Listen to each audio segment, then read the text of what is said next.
because I don't want to eat into Steve Farmer's time too much. It's an honor to introduce Steve Farmer, who's UNC's Vice Provost for Enrollment and Undergraduate Admissions. I've had the pleasure of hearing him speak to alumni on several different occasions all over the place, and also sending him with alumni to travel abroad with our alumni travel program. So I know you're in for a treat this afternoon. Steve has directed the selection and recruitment of the undergraduate student body since September of 2004.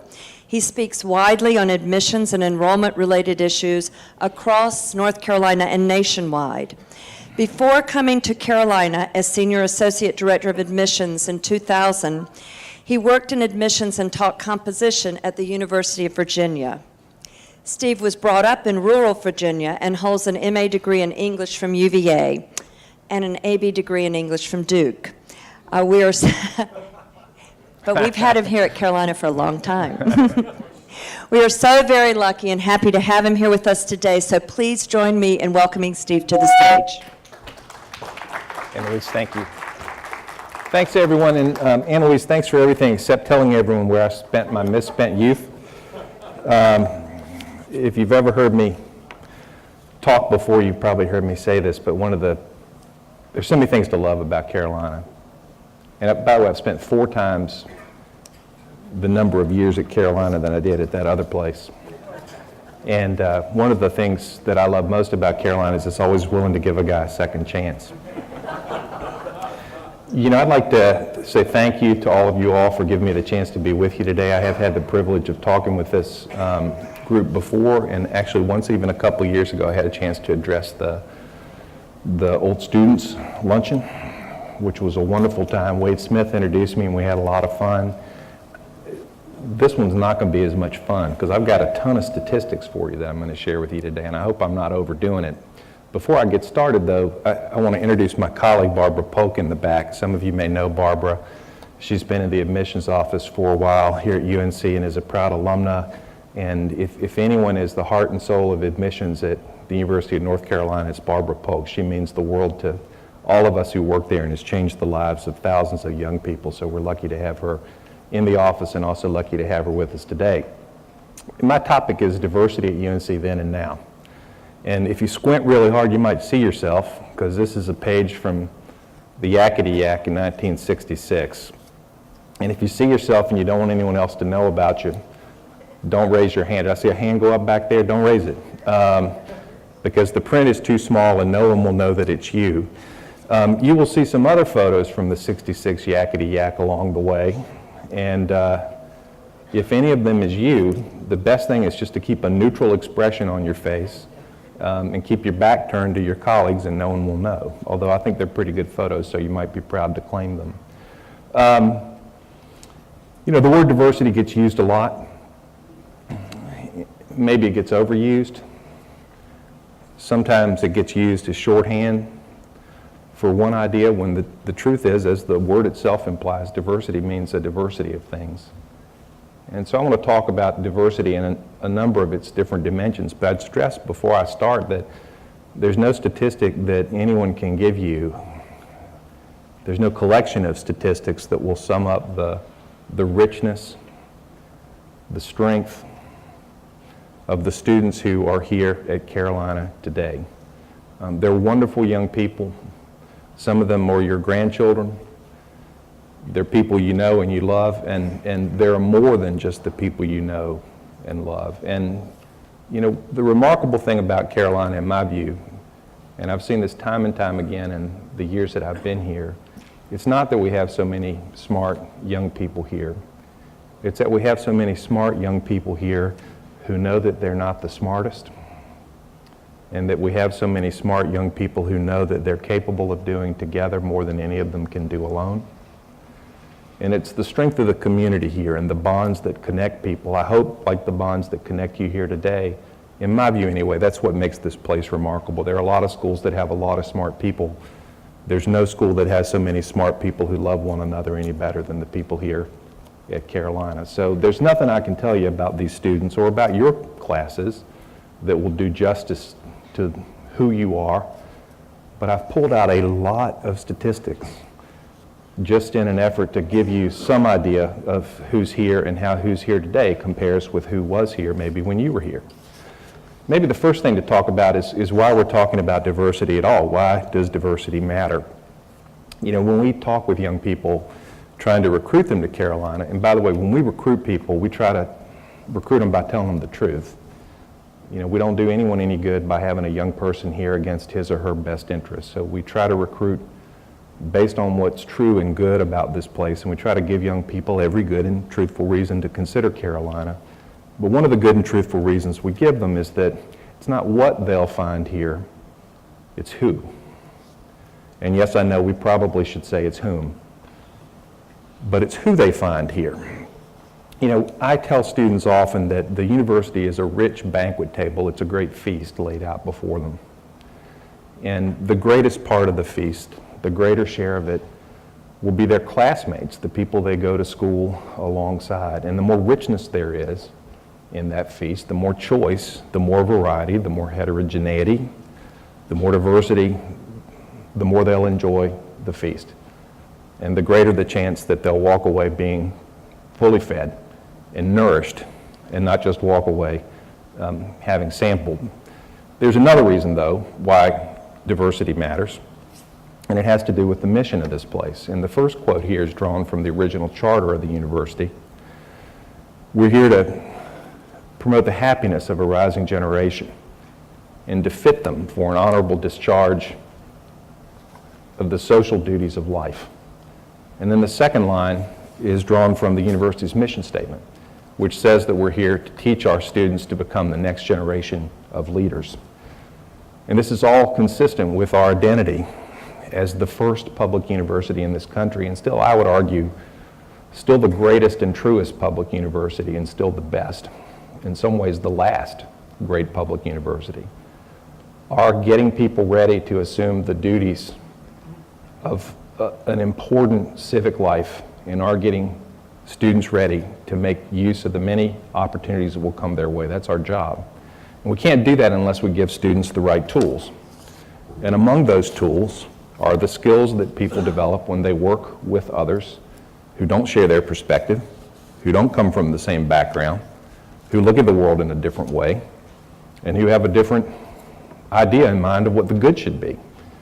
So we talk about diversity here, and we try to work towards diversity here, not out of some idea of social engineering, but because our providing a diverse student body for each student here gives each student here the chance to get ready for life as a public person and for a productive and constructive life as a citizen, as a leader in our state, in our country, in our world. So that's why. Let's start with geography. You can see here a little information about the class of 66. And by the way, my information about the class of 66 is imperfect. I don't have very sophisticated research methods. My information about 66 comes from spending about 3 hours staring at the pages of the 1966 Yakety Yak. It's a great book, by the way. So I've pulled a lot of information out of the Yakety Yak about the class of 66. And you'll see alongside it, I will lay some information about the class that we expect to enroll in 2016, 50 years later. So not parallel in graduation year, but 66 to 16.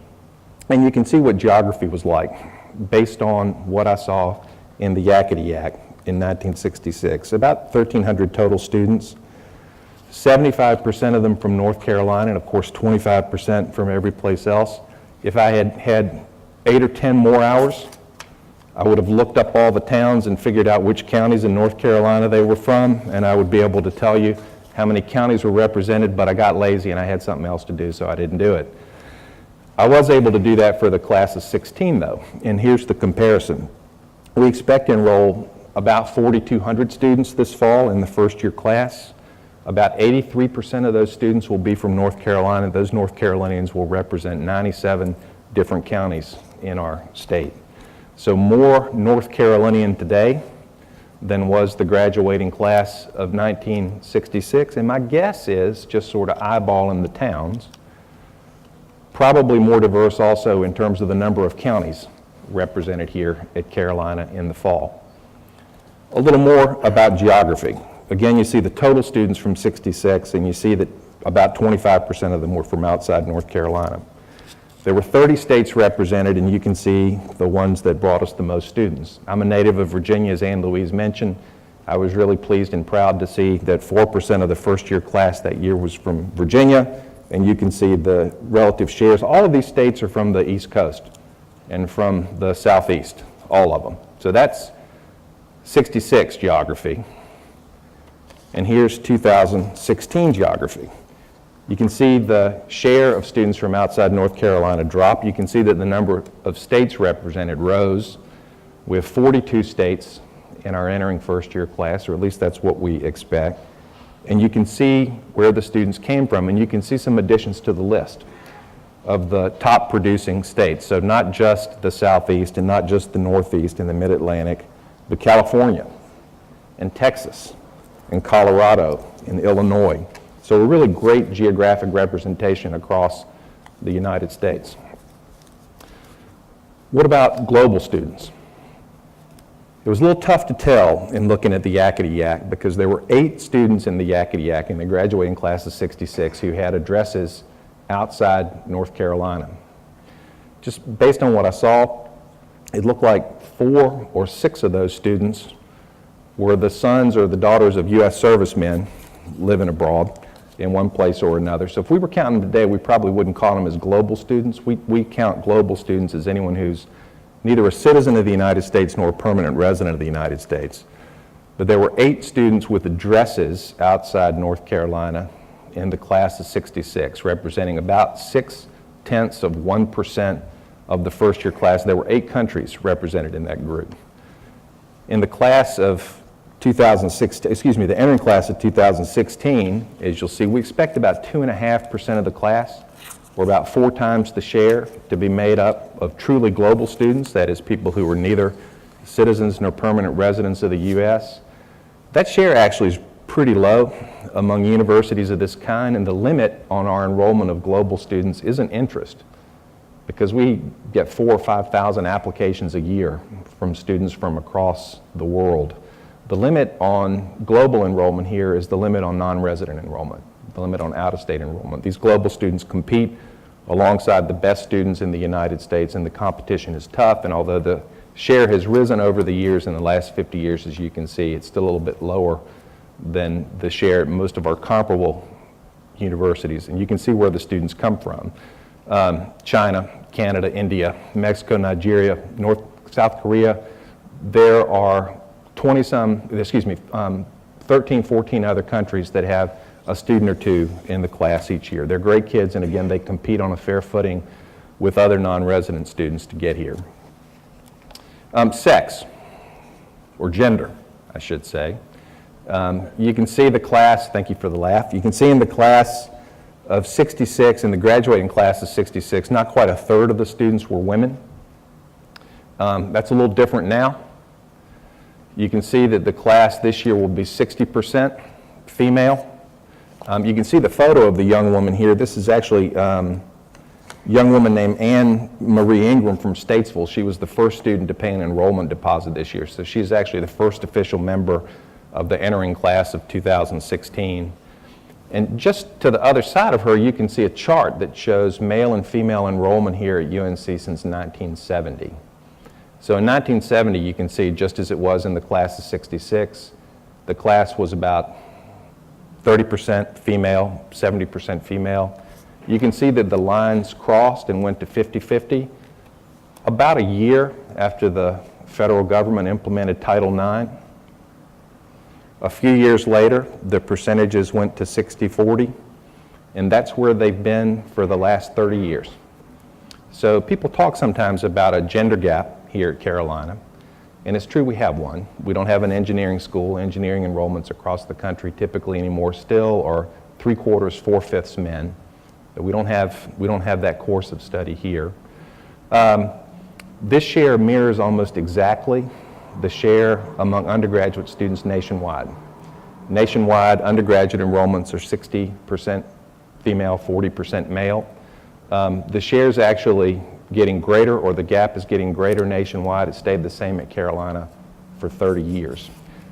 Just a couple of other things worth saying. You can see the number of women in the class, or the share anyway. We've got 2.5 times more men in the class today than we did in 1966. Young men are going to college today in greater numbers than they have been. The issue isn't that young men aren't going to college or aren't going to college in greater numbers. The issue is that young women are going to college in even greater numbers than the young men. So that's where we are in respect to sex. Here come a couple of weird things. There's just no other way to describe them. Kind of odds and ends. I looked at the names in the class of 66. So if you look at the class of 66, I think this is the top 10 names and the share of the total class they represent. And anyone named Mick came in at the top. So if you were Mick something, you were at the top. You were about 3% of the entering first year class, and you can see Smith, Davis, Taylor, Harris, Parker, Miller, Moore, Johnson, and Williams. So that's the group from 66. Here's the group from 2016. Smith and Mick still up there. Johnson and Williams still going strong. Davis has fallen back some, but still in the top group. But then you see some new names, Brown, and then Patel, and Lee, and Chen, and Nguyen. And this represents, these names of course represent the changing demographics in North Carolina primarily, and the changing college going patterns in the United States. Something else that you might find interesting, and I don't know what this means, maybe you can help me out with it. There were 913 men in the graduating class of 1966, and as you can see, 20 of them were named junior or the second.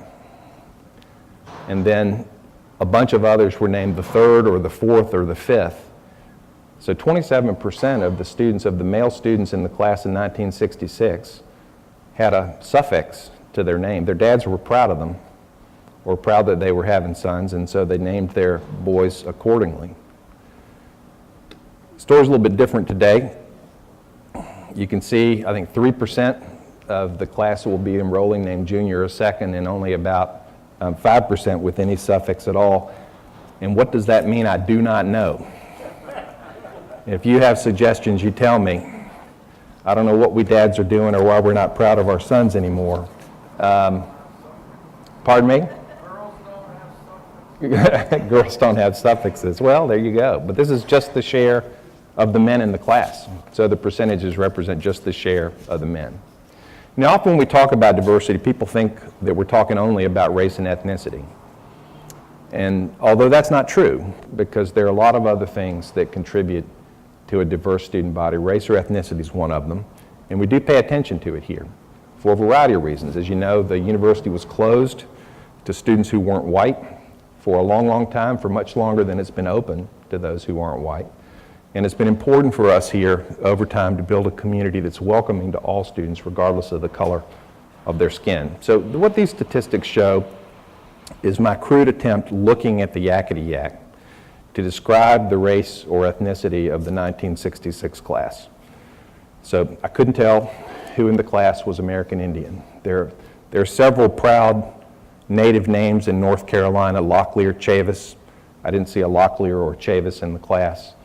And I couldn't tell by looking at people and didn't try to categorize them if I couldn't. I found one young man who was Asian, a young man from Korea in the class. As best I could tell, there were 2 students in the graduating class who were African American. There was a young man from Tanzania. There was a young woman from Durham. There were 2 young men with Latino surnames, and so I counted them as Hispanic or as Latino. And then you'll see that everybody else, 96% of the class in 1966, in looking at the pictures in the yakety yak, seemed to be white. And I don't know if that squares with your experience if you were in the class of 66, but my guess is that's roughly about right. The 4 black students who walked across the stage, that I missed them when I was looking. I must have dozed off or skipped a page there. I'll have to go back and take another look at it. So maybe 4 black students. That would have increased the percentage to 0.4 in the graduating class. What the next column is going to show you is information about last year's class, about the 2015 class. Students now can report their race or ethnicity in any number of ways. We ask them, the federal government has some rules about how we ask questions regarding race or ethnicity and how we report out information about race or ethnicity.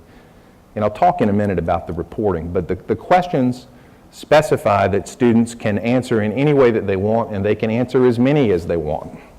So it's very common, as you'll see in a minute, for students to identify themselves now as being more than one race or ethnicity. So for that reason, it's become kind of harder to count in a way that you can compare to results in the past. So the next column is going to show all of the races and ethnicities that students disclosed, even if they disclosed more than one. So if a student identified himself as African American and white, he'll show up in the statistics as African American and as white. And I'll give you another view in a minute, but this is probably the best apples to apples comparison to the results from '66. So you can just take a look and do the comparison for yourself. It's a different picture from the picture in '66, just as there's a different picture in North Carolina than it was in '66, just as it's a different picture in the public schools than it was in '66. So this is all races and ethnicities reported. Here's another view. This is again for the first year class, the freshman class that enrolled in 2015. And I mentioned that the federal government regulates how we ask this question or these questions. The federal government also regulates how we report to the federal government the answers that students give us. And so what you see on the screen here is the federal government's framework for reporting on race and ethnicity where colleges and universities are concerned. And I'll walk you through how it works, although you may already know. If a student identifies herself as a non-resident alien, that is, as neither a citizen nor a resident of the United States, then that student comes out of the total and doesn't get counted as any other race or ethnicity. So for example, the young man from Tanzania in the class of '66, if he was in fact from Tanzania, and if he was in fact neither a citizen nor a permanent resident of the United States, he wouldn't show up in the African American or the black line down below. He would show up in this line instead. And his race or ethnicity would be lost. He would be counted as a non-resident alien. You can see last year's class we were almost 3% global, almost 3% non-resident alien. If a student who's not a non-resident alien checks more than one box, so if the student identifies herself as American Indian and African American, then the student gets counted by the federal government in the 2 or more races category. And the student's identification of herself as black or the student's identification of herself as American Indian gets lost and the student doesn't appear down below. Students also aren't required to report anything, and they cannot be penalized for not reporting anything. And so if the student doesn't tell us what race or ethnicity the student is, then the student goes into the not reported category.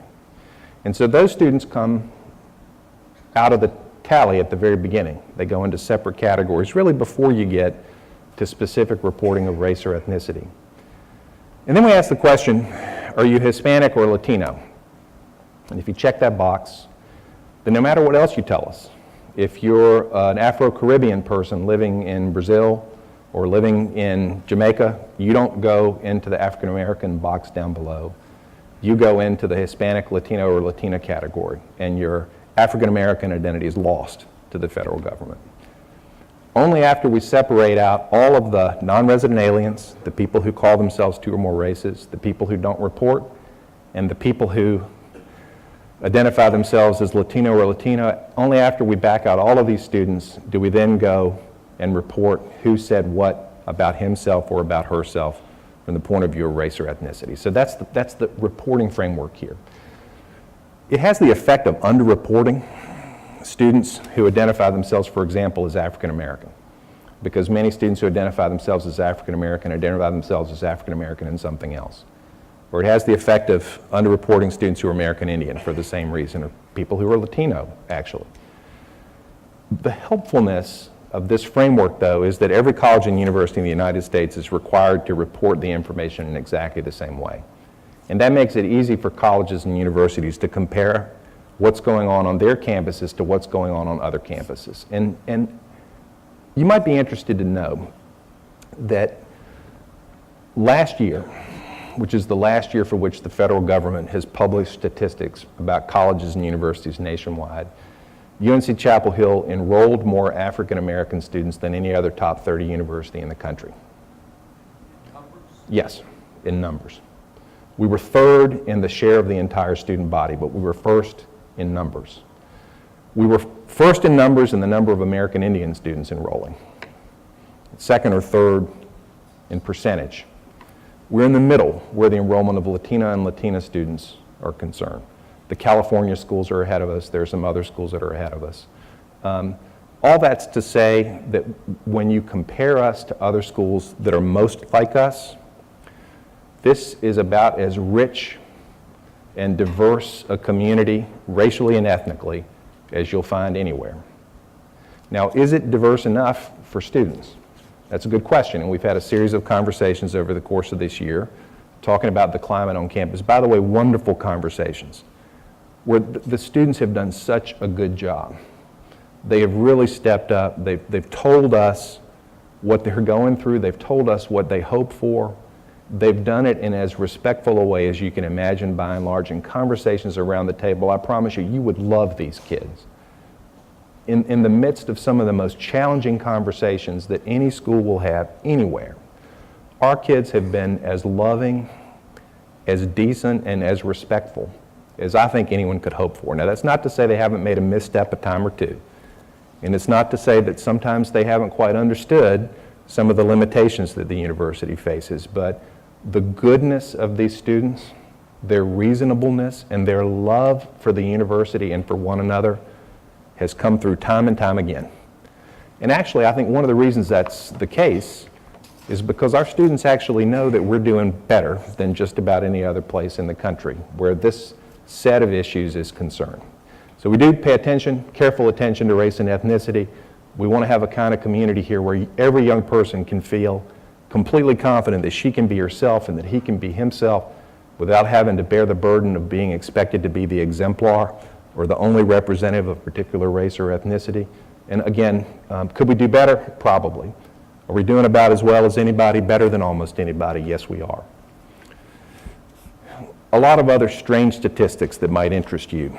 And you'll see now we're going to move into, for most of these statistics, for the next little section, you're going to have three views of the class of 2016. The first column is going to show you the North Carolinians. The second will show you the out-of-state population, and the third will show you all of them together. The first slide has to do with where students were born. Sometimes non-resident students who are thinking about coming to Carolina, and they don't know North Carolina, they're still thinking it through. They'll say, well, you know, what's it going to be like for us there in North Carolina with all these people who've grown up together? And their grandparents knew each other, their great-grandparents knew each other, they've been living on a country road next to one another for 100 years. I'm going to feel like an outsider coming into the midst. And what we tell them, of course, is that North Carolina is an incredibly friendly place and they'll be welcome here if they compete for admission and get in. We'd love to have them. And what we also tell them is that the North Carolinians who are here have themselves benefited from some experience of the world. And so you can see from the first line here, about 60% of the students who were legal North Carolinians, who competed as North Carolinians, who live physically in North Carolina, were actually born outside the state of North Carolina. Excuse me, about 40% were born outside the state of North Carolina. You can see another 6% were born in a contiguous state, Georgia or South Carolina or Tennessee or Virginia, about 26% in some other U.S. state. 8% of the North Carolinians were born outside the United States. You can see the statistics for the other columns as well. And then here's an interesting too, about 8.3% of the North Carolinians are either military or military dependent. That is, they're the son or the daughter or the stepson or stepdaughter of someone who's active duty military or veteran. The young man in the photo, you can't quite see him, is a young sergeant in the Army by the name of Carlos Cordero.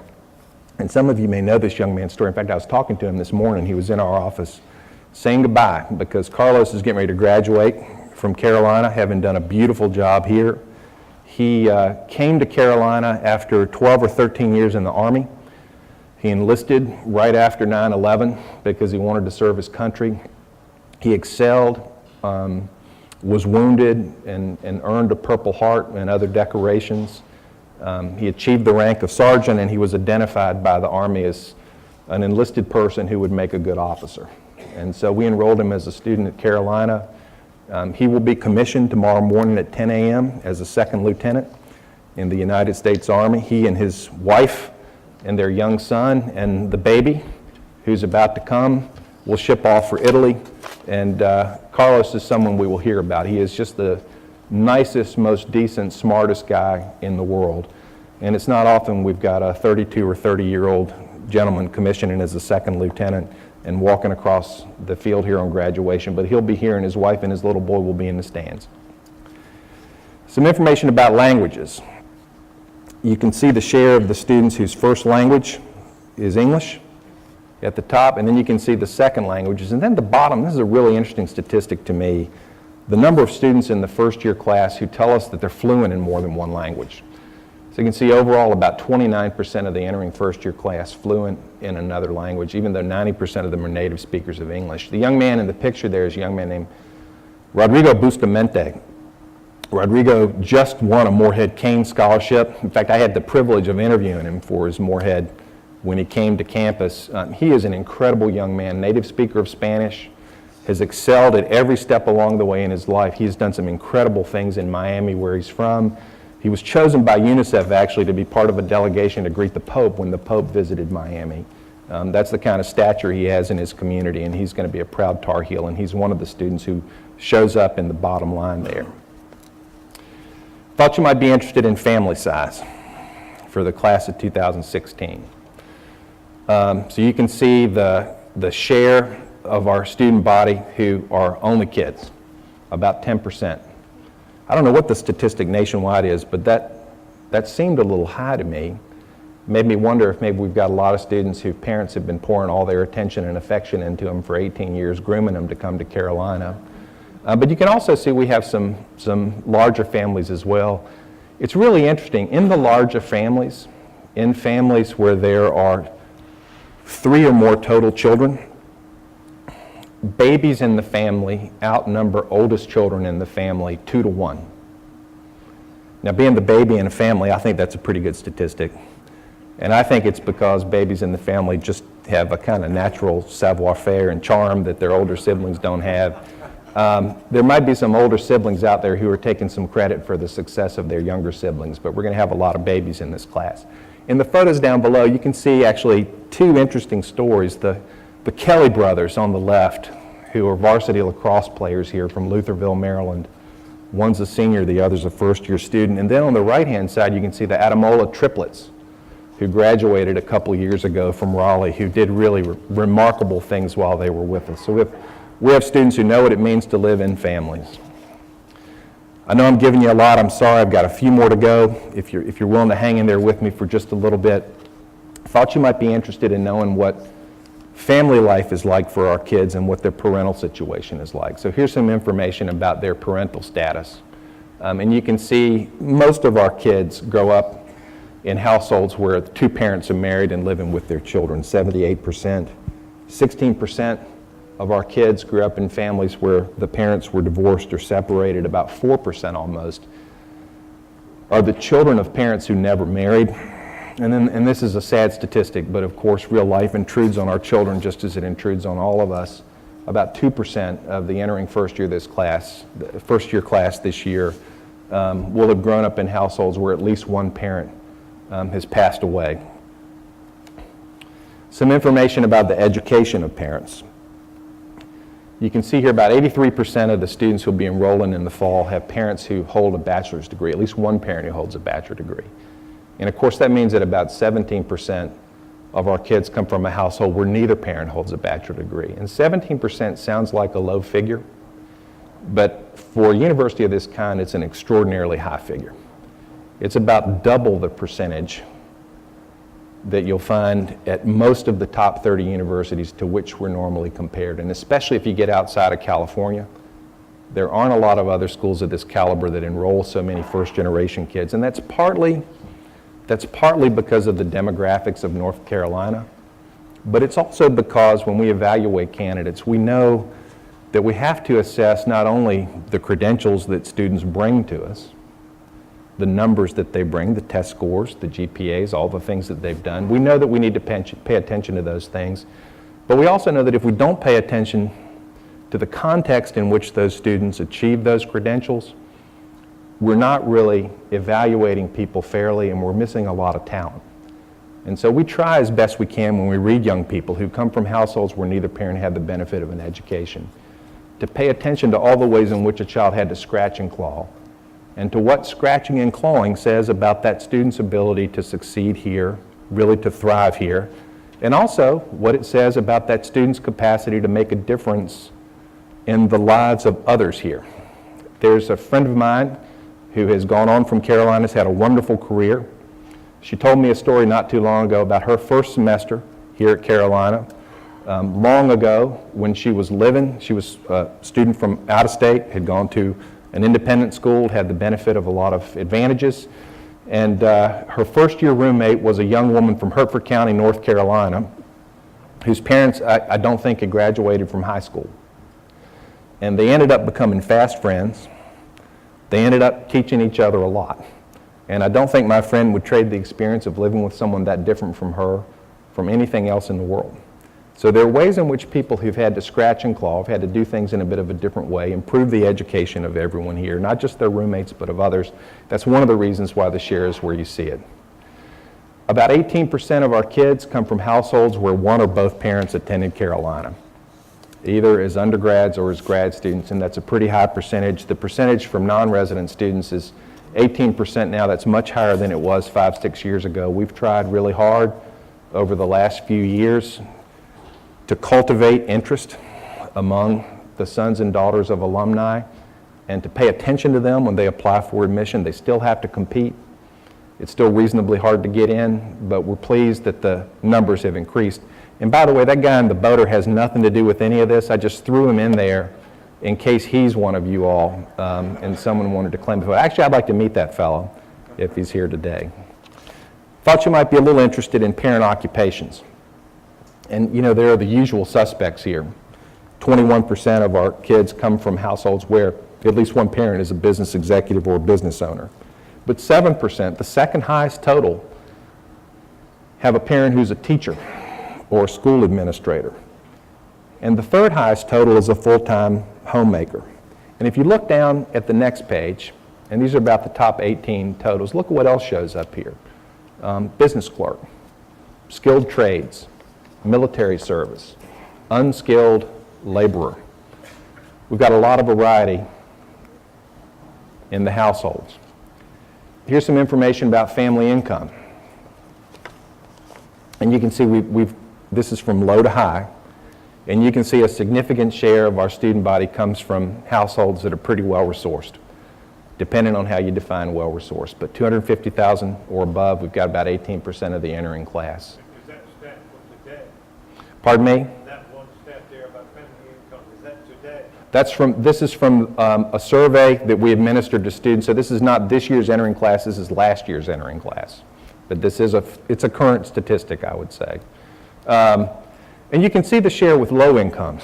And you may have heard Shirley Ort talk a little bit about the Carolina Covenant, about the university's commitment to low-income students. I hope what she also talked was our commitment to middle-income students.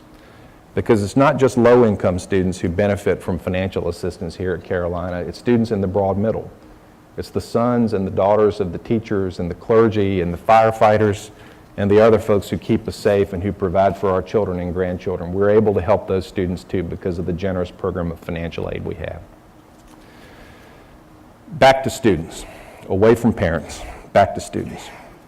This slide shows the share of the same class that had worked for pay in the year before they enrolled at Carolina. And I was a little surprised when I saw this statistic because there's kind of a myth out there anymore that young people don't work part-time jobs. But right around the time that I was digging up this statistic a few months ago, my own daughter, who's a 17-year-old, went out and got herself a job at Ben & Jerry's. So if you need some ice cream tonight, She'll be working on Franklin Street and Ben & Jerry's, and she's a very nice girl, and she dips a mean ice cream cone. But there are a lot of kids, actually, not a few, a lot of kids who are working outside the home for pay for a variety of reasons. Sometimes they want the structure, and sometimes they need the money. And you could probably guess, for example, the last line here, work more than 20 hours per week for pay. You can probably guess that the 5% of the first-year class who are doing that need that money. You might even guess that the parents need the money, or their siblings need the money. If you look at the young man, the photo on the right-hand side, Nick Hastings, who is an incredible young man from down east, just a great kid, has worked as a work-study student in the admissions office for 3 years now, was a great baseball player in high school, terrific kid.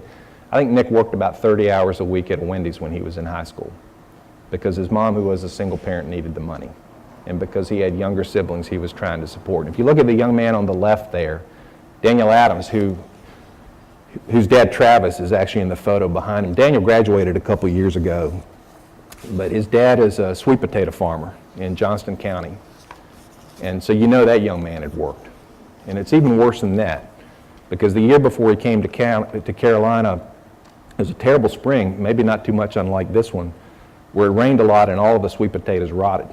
They all rotted at seed in the ground. So the family actually went bankrupt. They declared bankruptcy. And it was financial aid that brought that young man to Carolina. But that man came here knowing how to work, and so did Nick. And it's not uncommon among our kids that they come here knowing what it's like to pull a paycheck. Little information about high schools. Anybody here go to Broughton High School? So that's Broughton right there, and it looks the same today probably as it did when you went there. It's a beautiful, beautiful high school in Raleigh. About 75% of the first-year class is coming to us from public, non-magnet, non-charter schools. So still about 3/4 of the total. And that share's gone down, not because there are more students coming from independent schools, but because there are more students coming from magnet and public charter schools. You can see about 9% of those students come from private independent schools, and another 6% or so come from private religious schools. The private independent school percentage has stayed stable for a long time. The religious school percentage is going up a little bit. And you can see not quite 1% of our students come to us having been homeschooled. And we welcome applications from homeschool students. We've had some terrific students that way. We ask that their parents not write their letters of recommendation,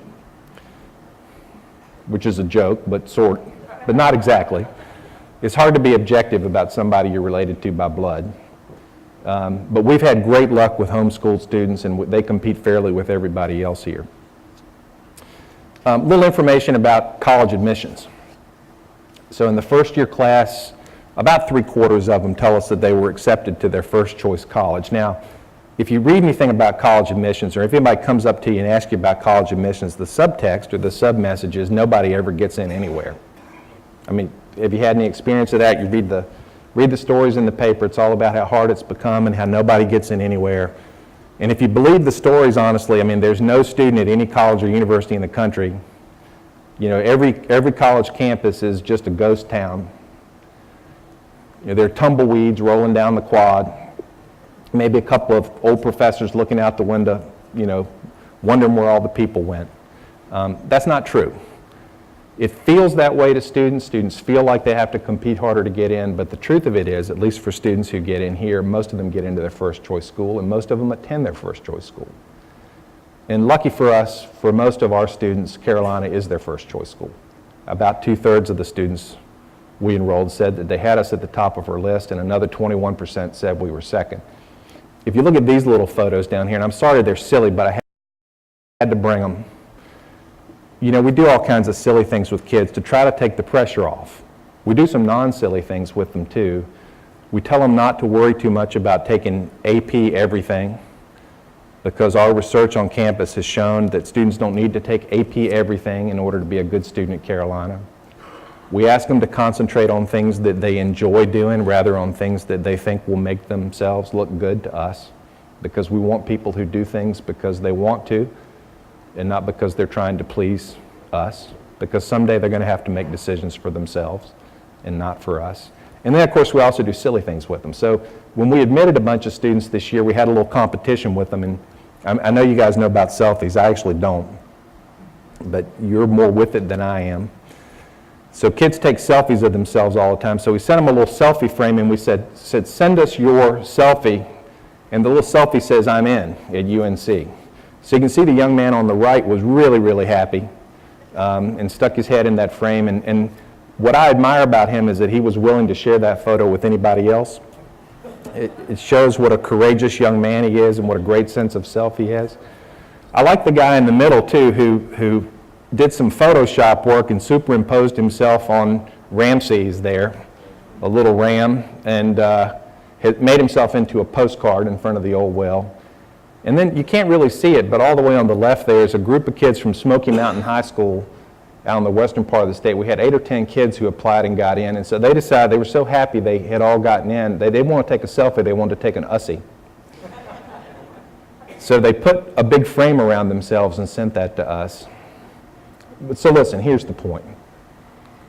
Kids tell us that they're under some pressure. 93% of the first-year class said that there was a point in time in the year before they came to us where they felt overwhelmed during the past year. Worse still, about 40% of our students tell us that they were depressed at some point in their senior year of high school. We want to do what's right for young people. We want to encourage them to stay healthy. We want them to do the things that are in their long-term best interest. We don't want to kill them as they try to get into our little narrow gate. And so the things that we do to try to take the pressure off of them, the things we do to try to help them get fun actually have a purpose. And the purpose is to make it possible for these wonderful students when they get here to come to us with a little gas in the tank. And to come here knowing that they don't have to be perfect in order to be pretty good. And also to know that the measure of a person isn't whether she's great when she's 17, but whether she gets better between 17 and 77. So I hope in the way that we treat young people and in the way that we try to encourage them to think about their lives and their education, I hope we're doing what you would have us do, and I hope we're upholding the values of this place. Little information about religion. And this is a little confusing. You can see Other Christian is at the top, but Other Christian is a collection of mostly Protestant denominations, not exclusively, but mostly Protestant denominations. So 27% of the first-year students told us they were some other Christian denomination besides the ones listed below or not Roman Catholic. About 23% of our students told us they had no religious affiliation, and then you can see the statistics as they filter down. My guess is probably a more diverse student body religiously from the point of view of faith expression than in 1966. I don't know this. Interestingly, a lot of students go to religious services.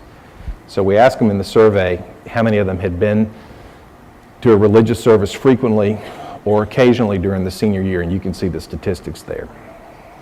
So just a couple more, I promise, and we're done. I know I've said that before. Political beliefs.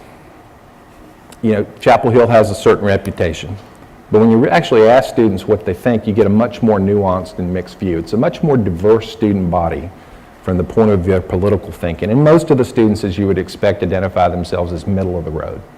So about 40% of our students identified themselves as middle of the road.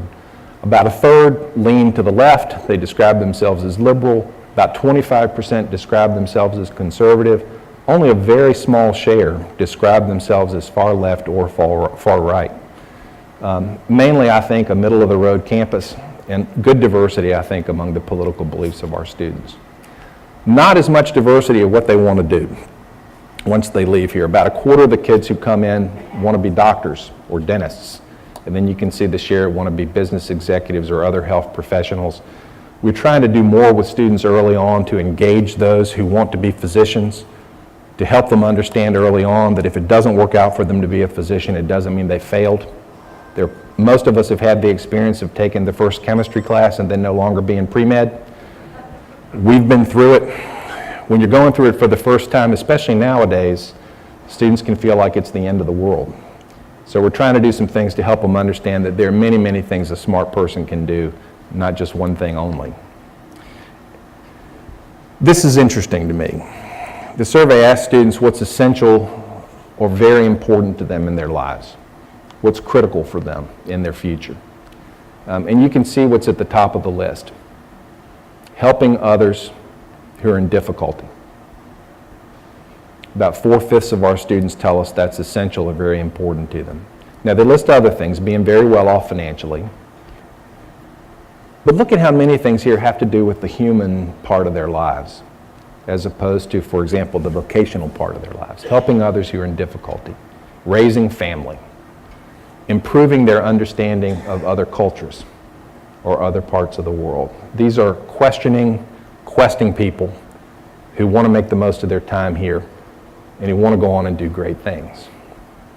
So then and now, diversity at Carolina then and now. Look, my guess is those of you who were here in the class of '66, you came here from wherever you came from.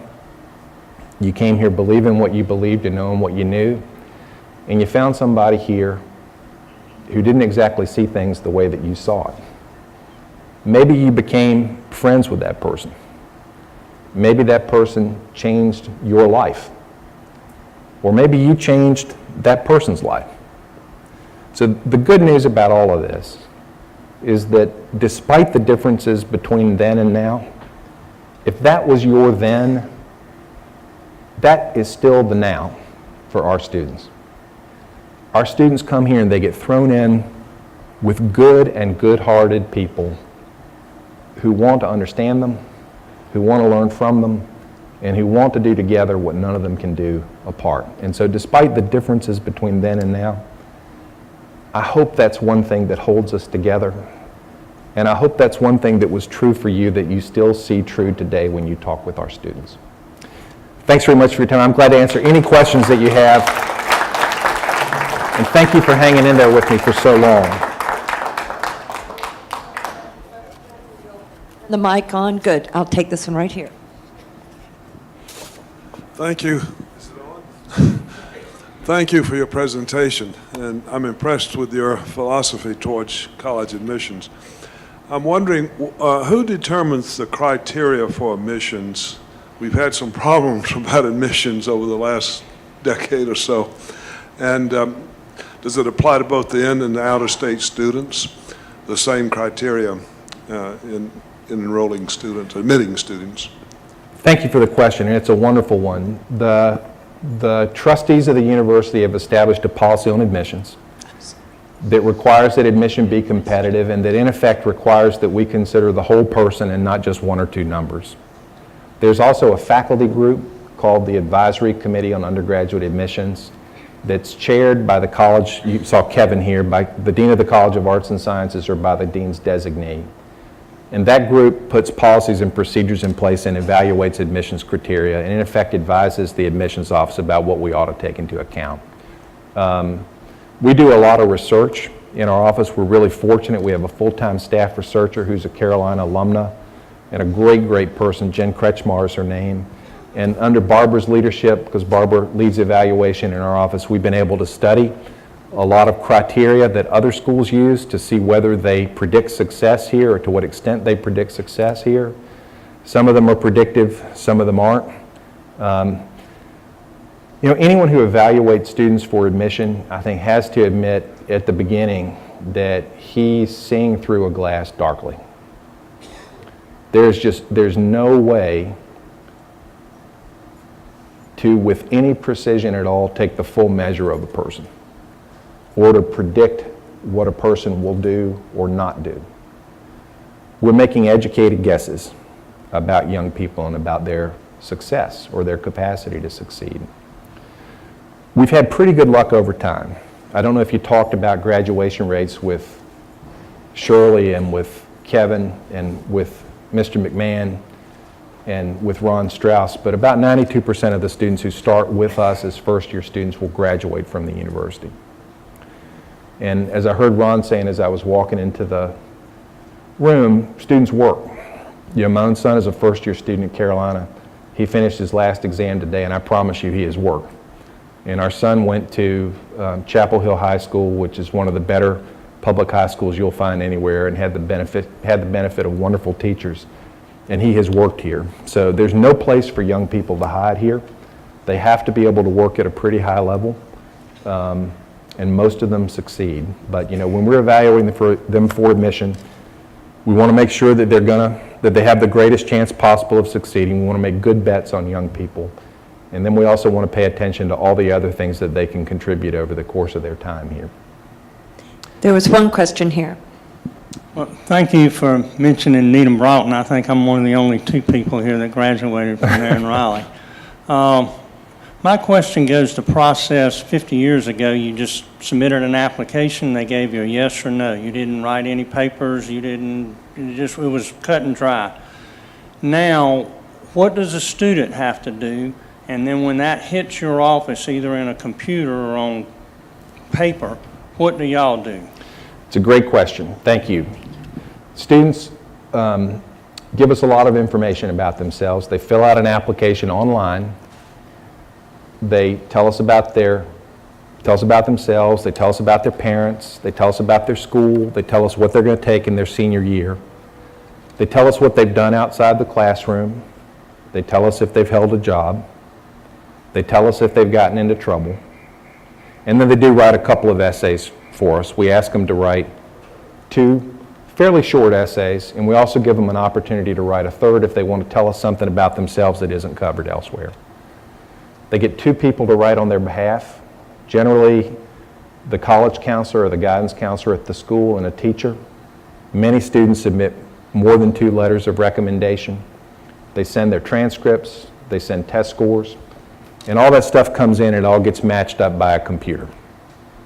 And then what happens after that is that real people in the admissions office sit down and read all of that information from the first word to the last word. And they try to make sense of the whole young person. So there's no decision in our office that's made on the basis of a test score alone, for example. And there's no algorithm that tells us who gets in and who doesn't get in. The process, once everything comes to us, is as human as it was before it got to us. And it involves people trying to piece together the story of who young people are and then place them together in the big jigsaw puzzle that we're trying to put together at Carolina. Now, there's a bad side to that. The bad side is that admission's hard to talk about. The bad side is that it can be unpredictable for young people. The bad side is that they can't put 1 or 2 numbers into a machine and have it tell them what we're going to do to them or for them.